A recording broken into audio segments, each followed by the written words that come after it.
I drove 4 hours through the winding mountain roads to our family cabin in the Smokies, a new rifle case sitting in the passenger seat beside me. This was supposed to be our tradition, Columbus Day weekend, 3 generations of Sullivan men hunting together in the Tennessee wilderness, where I'd taught my son to track deer when he was 8 years old. I could still see him as that little boy, his eyes wide with wonder as he learned to read the forest.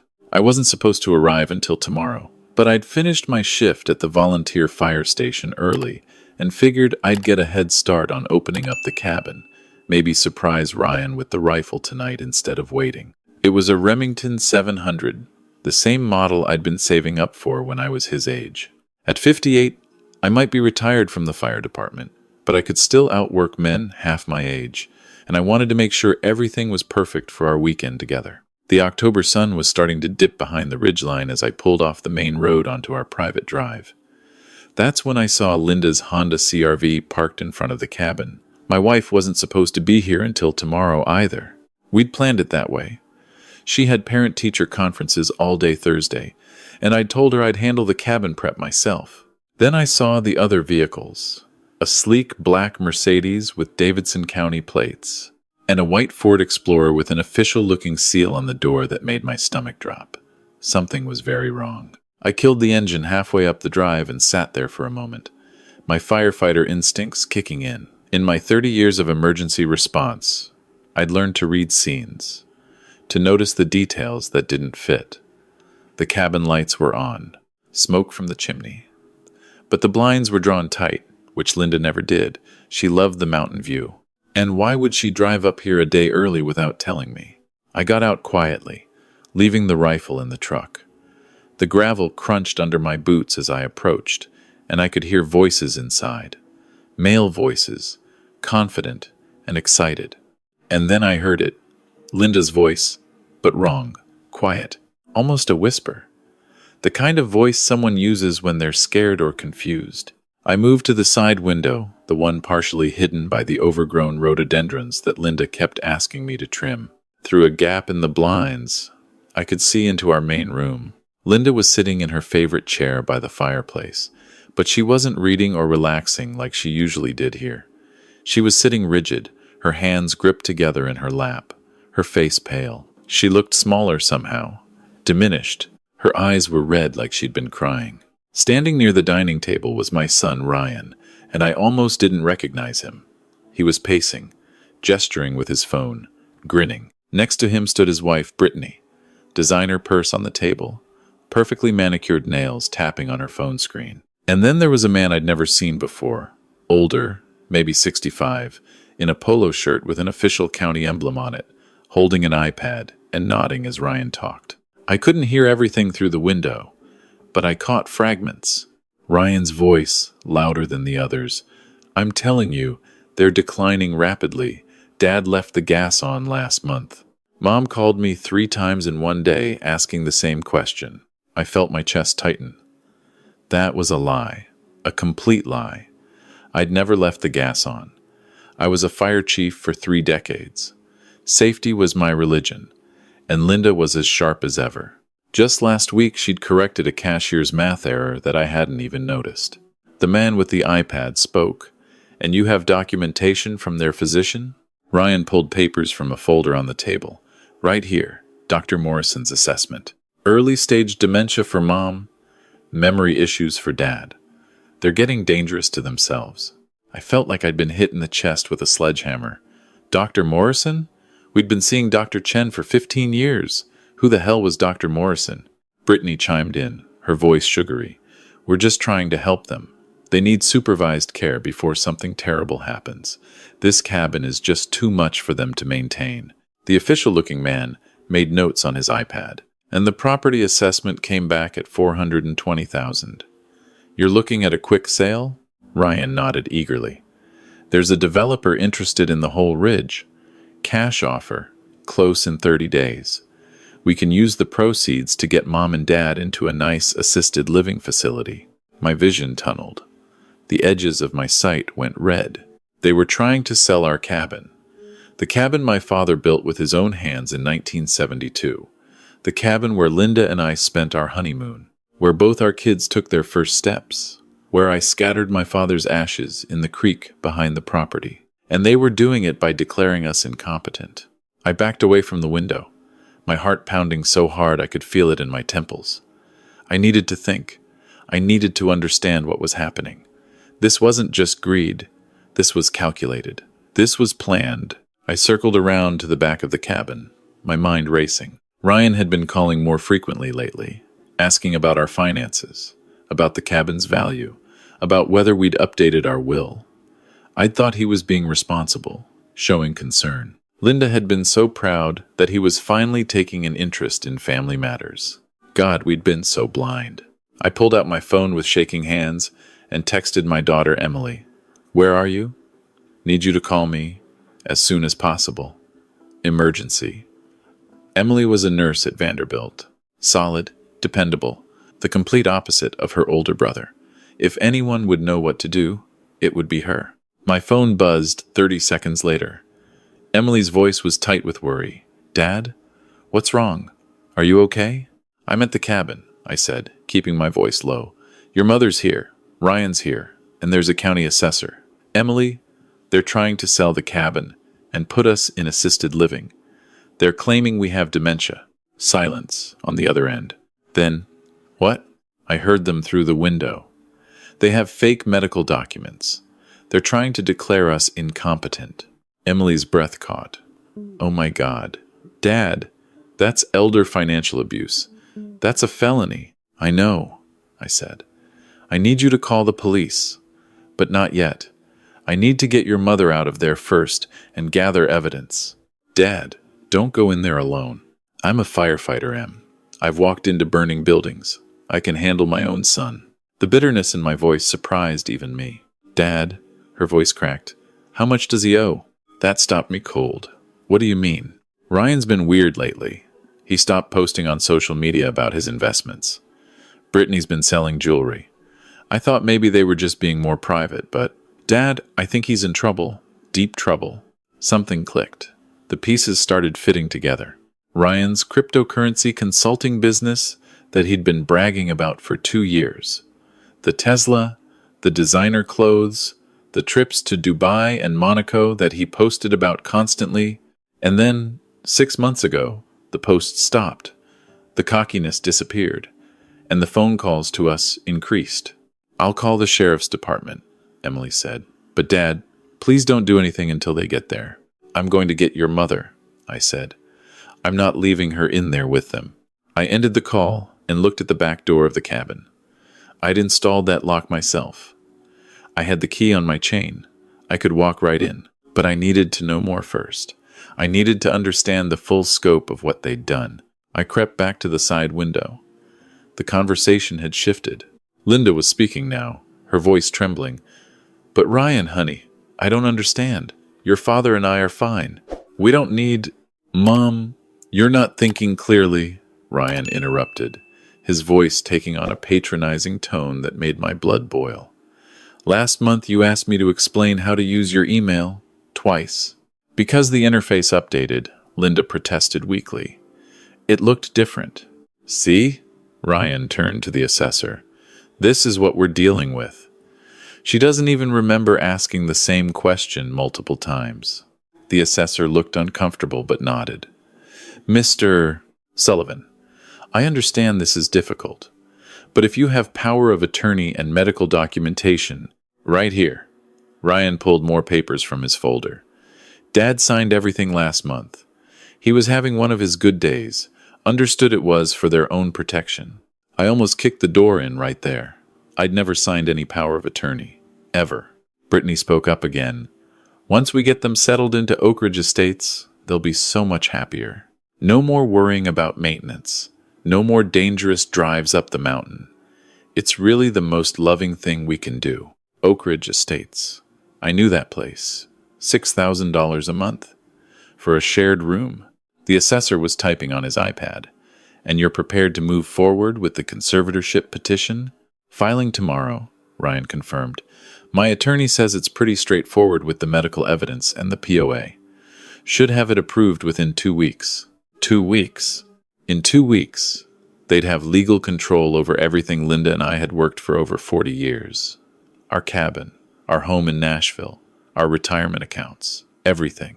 I pulled back from the window, my hands shaking. Not from fear, from rage. I'd spent 30 years running into danger to save people. I'd pulled children from burning buildings. I'd performed CPR on heart attack victims. I'd talked teenagers off of bridges and carried elderly people out of flooded homes. And my own son, my firstborn child, the boy I'd taught to fish and hunt and build a fire, the kid who used to say he wanted to be just like his old man, was trying to rob us blind. I thought about the rifle in my truck. Not to use, God, no, but the symbolism of it burned. I'd bought it for him. A gift. A symbol of trust and tradition being passed down. What a fool I'd been. My phone buzzed. Emily, sheriff's deputy is en route. ETA 15 minutes. Please wait for them, Dad. 15 minutes. A lifetime. I texted back, getting Linda out now. We'll wait for police before confrontation. I didn't wait for her response. I moved to the back door, inserted my key as quietly as possible, and slipped inside. The cabin had that cedar smell it always had, mixed with wood smoke from the fireplace. It should have been comforting. Instead, it felt like walking into a crime scene. I could hear them clearly now. Still in the main room. I was in the back mudroom, separated by the kitchen. I moved silently, a skill you develop in the fire service when searching buildings for victims. Through the kitchen doorway, I could see Linda's profile. She was crying now, silent tears running down her face. That's when I knew this wasn't just a business arrangement to her. They'd manipulated her, scared her, broken her down until she was sitting there helpless, while her own son sold away her life. The conversation continued. The assessor, Mrs. Sullivan. Do you understand that by signing these documents, you're agreeing that you need assistance managing your affairs? Linda's voice was barely audible. Ryan said it was just temporary. Until we're better. Mom, it's for your own good, Ryan said, and I could hear the impatience creeping into his voice now. Just sign here and here, then we can all relax. That's when I walked into the room. Don't sign anything, Linda. Forehead snapped toward me. Linda's face transformed from despair to shock to relief in the span of a heartbeat. Ryan's went from surprise to panic. Brittany actually gasped. The assessor just looked confused. David! Linda stood up so fast her chair rocked. Thank God. Dad! Ryan's voice was controlled, but I could see the calculations happening behind his eyes. What are you doing here? You're not supposed to arrive until tomorrow. Clearly, I said, walking slowly into the room. I kept my voice level, calm, the voice I used when talking to panicked accident victims. But I finished at the station early. Thought I'd surprise you. I looked at him directly. Seems like I'm the one who got the surprise. The assessor stood up, extending his hand. Mr. Sullivan, I'm Gary Hendricks from the county assessor's office. Your son requested an evaluation. Let me stop you right there, Mr. Hendricks.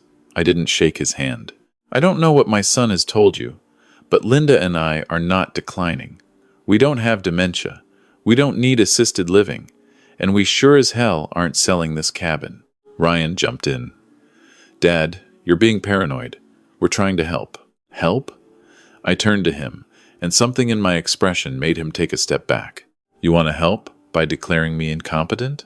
By forging medical documents? By trying to steal the property my father built? We're not stealing anything, Brittany protested, her voice going shrill. We're trying to protect our investment. She stopped, realizing what she'd said. Your investment? Linda whispered. This is our home. I walked over to the table and looked at the papers spread there. Power of attorney documents with signatures that looked nothing like mine. A medical report from a Dr. Morrison that I'd never heard of. Property appraisal documents. A contract with something called Mountain View Development, LLC. I looked up at Ryan. How much do you owe? His face went white. I don't know what. How much? Silence. Then Brittany started crying, real tears, not the manipulative kind. It's not his fault, she sobbed. The market crashed. Everyone said crypto was safe.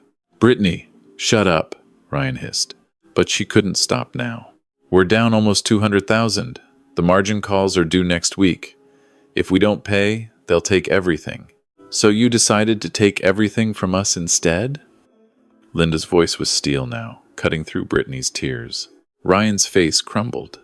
For a moment, he looked like that 8-year-old boy again, caught in a lie. Dad, I can explain. You have forged documents claiming I signed over power of attorney, I said slowly. You have fake medical records. You've conspired to defraud me and your mother out of their property. The only explanation I want to hear is the one you give to the sheriff's deputies, who are on their way here right now. Ryan's eyes went wide. You called the cops? I called your sister. She called the cops. Because unlike you, Emily knows the difference between family and felony. Mr. Hendricks was gathering his things with the speed of a man who realizes he's walked into a crime scene. I'm going to step outside. Actually, Mr. Hendricks, I need you to stay, I said. You're a witness to attempted elder financial abuse. The sheriff's going to want your statement. He froze, iPad clutched to his chest. Ryan was pacing now, his hands in his hair. Dad, please. You don't understand. These people I owe money to, they're dangerous. If I don't pay them, then you should have thought about that before you gambled away $200,000, I said. And you definitely should have thought about it before you tried to rob your own parents. We weren't robbing you, Ryan's voice cracked. We were going to take care of you, get you into a nice place.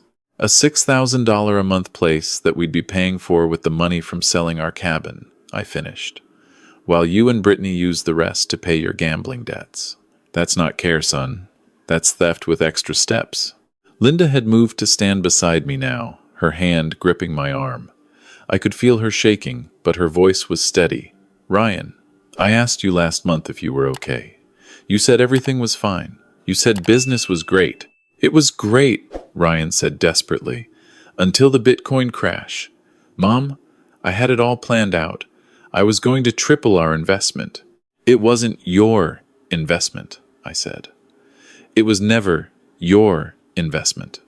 It was our retirement, our life's work, and you were willing to destroy it to save yourself. The sound of vehicles pulling up outside stopped the conversation. Doors slamming.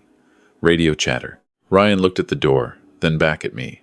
Dad, please, don't do this. I'm your son. That's what hurt the most. Because he was right. He was my son. The boy I'd taught to bait a hook and start a fire and be honest even when it was hard. The teenager I'd stayed up with all night when his girlfriend broke his heart. The young man I'd helped move into his first apartment. And he'd been willing to throw me and his mother into a nursing home and sell our memories for cash.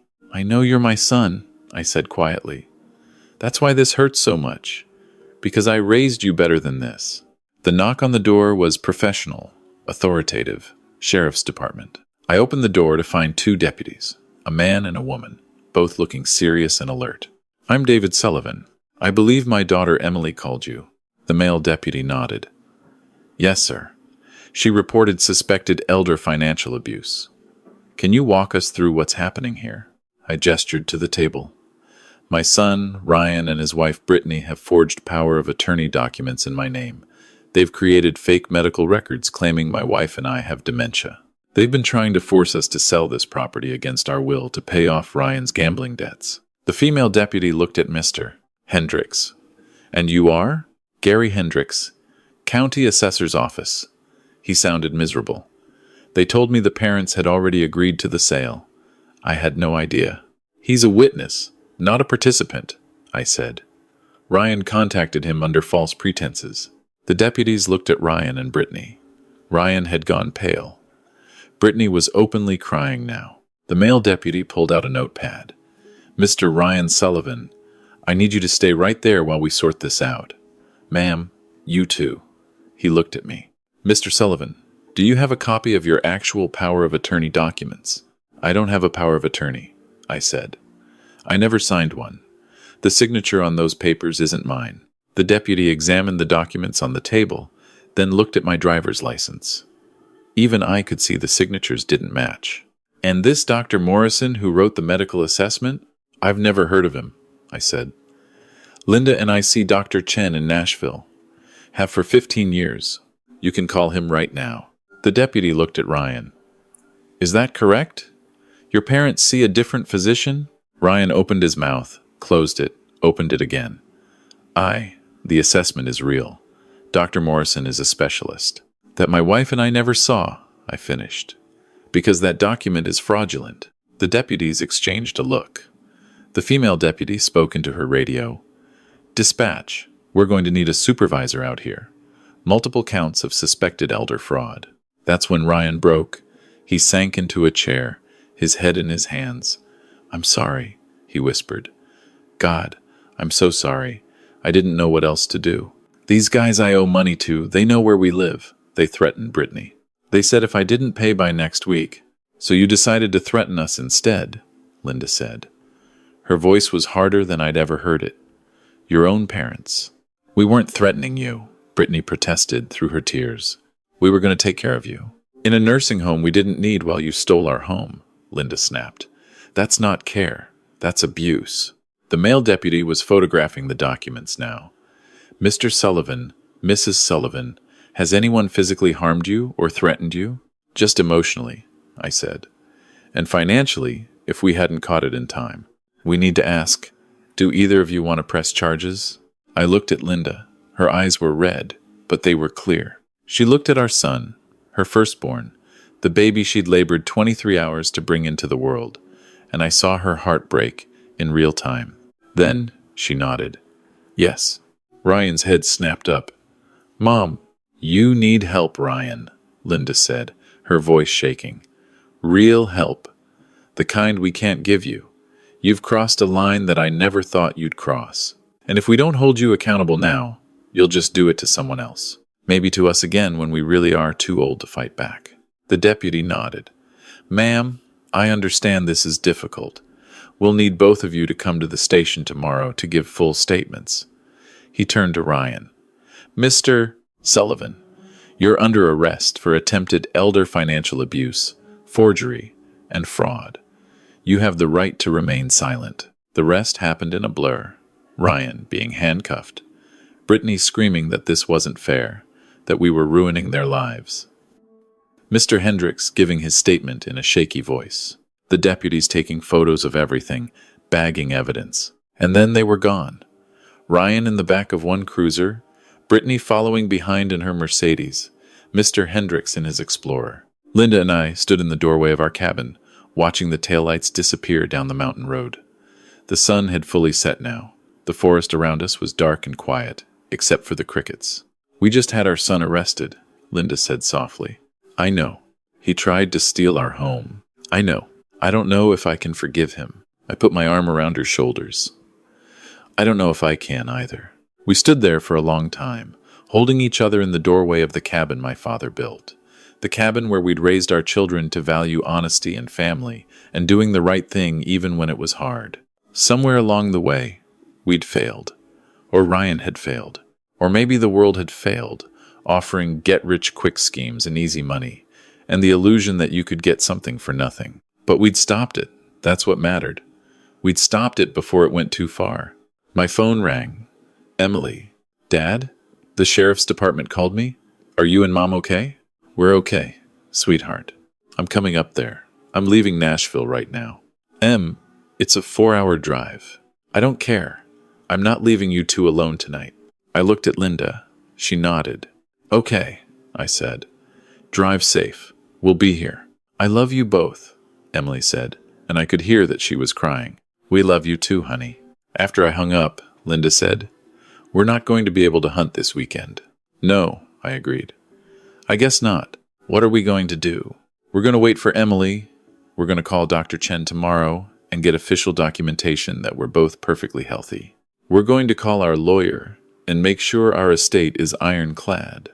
We're going to change our locks and our passwords and our accounts. And then we're going to figure out if there's anything left to salvage with Ryan. But that's going to be on him, not us." Linda leaned her head on my shoulder. "He's sick, David. Addiction is a disease." "I know. And if he wants help, we'll help him get treatment.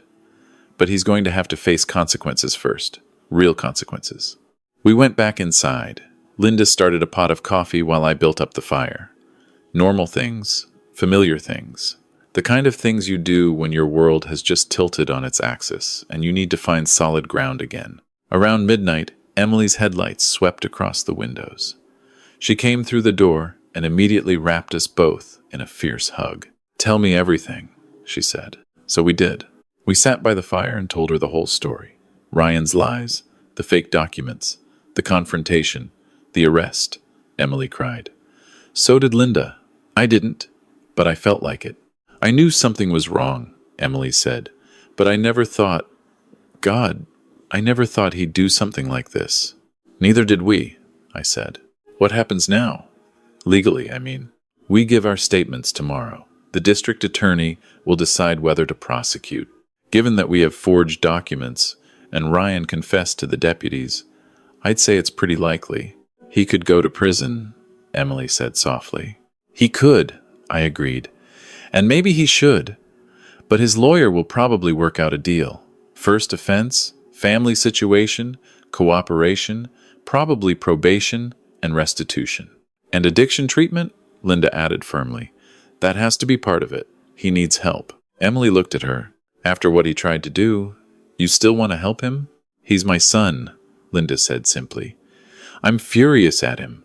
I'm hurt. I don't know if I'll ever trust him again, but I still love him. And if he's willing to do the work to get better, I'm willing to be there for that. From a distance, with very clear boundaries. I didn't say anything. I wasn't sure I was there yet.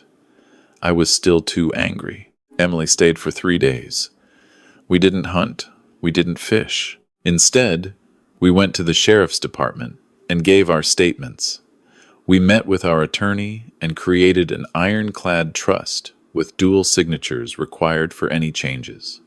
We called Dr. Chen and got formal letters confirming our mental competency. We changed every password, every account access, every lock on every door. We fortified our lives against our own son. On the 3rd day, Ryan's lawyer called. He wanted to discuss a deal. Ryan would plead guilty to attempted elder financial abuse. He'd enter a residential addiction treatment program. He'd pay restitution over time. In exchange, the state would recommend probation instead of prison time. Linda said yes, immediately. I made them add a clause. No contact for at least 2 years unless we initiated it. Ryan would have to earn his way back into our lives, if that was even possible. The lawyer agreed. A week later, we were back in Nashville. Normal life resumed, but it wasn't normal anymore. We were jumpier, more suspicious. We noticed every strange phone call, every unexpected visitor, every request for information. Linda went to therapy. So did I, eventually. Not just for what Ryan had done, but for what it represented. The fundamental betrayal of trust.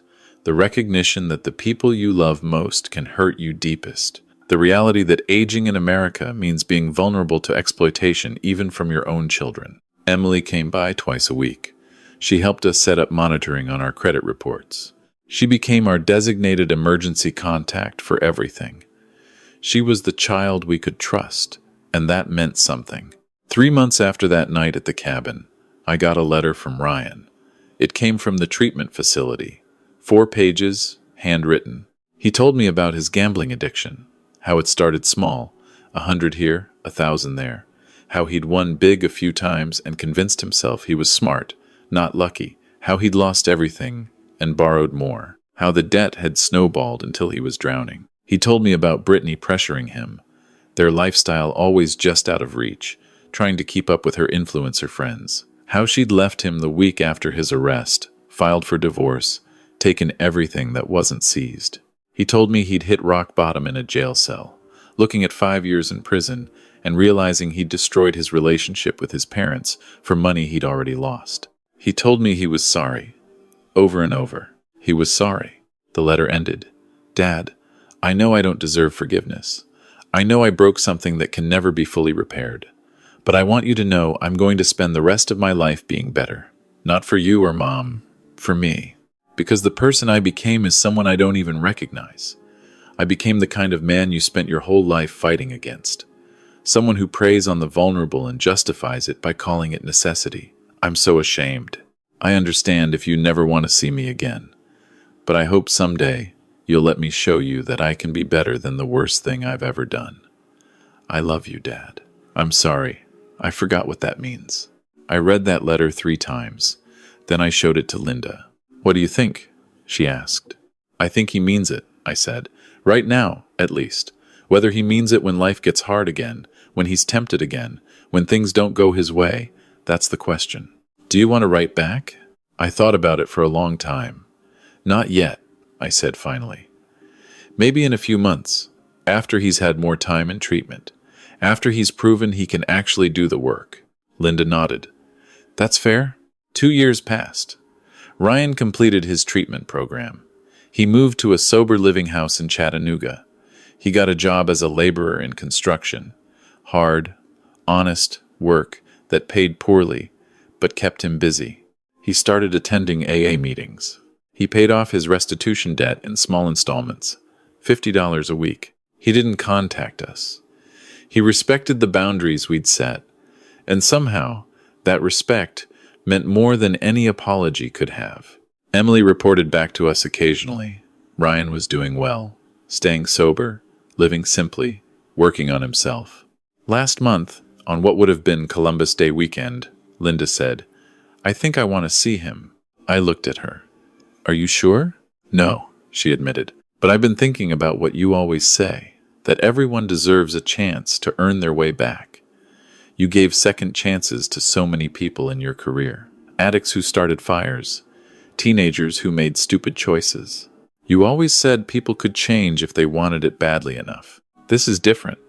This was my son. Exactly. Which means if anyone deserves the chance to show he's changed, it's him. We don't have to trust him. We don't have to give him access to our finances or our property or our private information. But maybe we can have coffee, in public, and see. So we did. We met Ryan at a diner in Murfreesboro, halfway between our home and his, neutral territory. He looked different, thinner, no designer clothes, just jeans and a work shirt with Morrison Construction, embroidered on the pocket. His hands were calloused. His eyes were clear. He didn't try to hug us. He just said, "Thank you for meeting me." We talked for 2 hours about his treatment, his sobriety, his job, his amends process. He'd written apology letters to dozens of people he'd wronged. He'd paid back debts. He was slowly rebuilding his life from nothing. At the end, he said, I know I can't undo what I did, and I know saying sorry doesn't fix it, but I want you to know that I think about what I almost did every single day. It keeps me sober, because I never want to be that person again. Good, I said. Stay that person. We didn't make plans to meet again, but we didn't rule it out either. Later, driving home, Linda said, What do you think? I think he's trying, I said. I think he's doing the work, but I don't know if I can ever fully trust him again. That's okay, Linda said. Trust isn't an all-or-nothing thing. We can trust him with coffee. Maybe someday we can trust him with more. Maybe, I agreed. Someday. We went back to the cabin last fall, just the 2 of us. We'd installed a security system, changed the locks 3 times, put the property in an irrevocable trust, built a fortress around the place my father made with his hands. But we still went, because Ryan hadn't stolen that from us. He'd tried, but he'd failed. The cabin was still ours. Our memories were still ours. Our life together was still ours.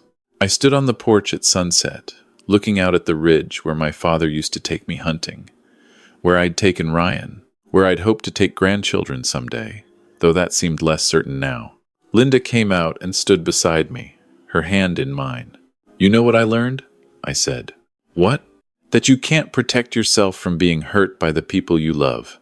Not really. You can set boundaries and safeguards and legal protections, but at the end of the day, loving someone means being vulnerable to them. That's a depressing lesson, Linda said. Maybe. But there's more. I also learned that you're tougher than you think, that you can survive betrayal, that you can set boundaries without cutting people off entirely, that justice and compassion can coexist, and that the people who really love you, like Emily, will prove it when things get hard. And Ryan? Ryan is trying to prove it now, Whether he succeeds or not, that's up to him. We stood there as the sun dropped behind the mountains, painting the sky in shades of orange and purple. The same sunset my father had watched. The same one I'd watched with my children when they were small. The same one I'd watch for years to come, in the cabin that was still ours, with the wife I still loved, in the life we'd fought to protect. Because in the end, that's what matters. Not what people try to take from you, but what you refuse to give up. And we'd refused to give up. We'd fought back. We'd protected ourselves. We'd drawn boundaries. We'd demanded accountability. And we'd survived with our dignity intact, our love still strong, and our eyes wide open to the reality that trust is precious because it can be so easily broken. But also that it's worth the risk. Because without trust, without love, without vulnerability, we're not really living at all.